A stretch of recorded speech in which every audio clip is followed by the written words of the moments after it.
जास्त घाम आला म्हणजे जास्त वजन कमी होईल।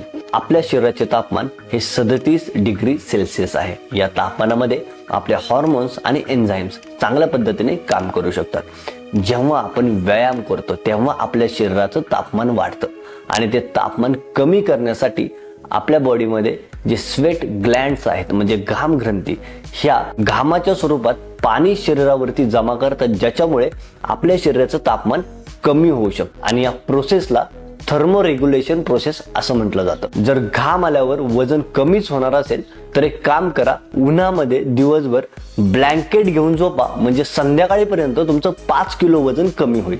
आणि जर तुमचा कोच असं म्हणत असेल घाम आला तर तुझं जास्त वजन कमी होईल, तर आता वेळ आली त्या कोचला बदलण्याची।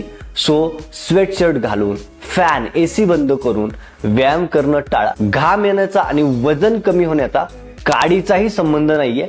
हा व्हिडिओ अशा व्यक्तीसोबत शेअर करा ज्याला नेहमी वाटतं जास्त घाम आला की जास्त वजन कमी होईल। Thank you so much.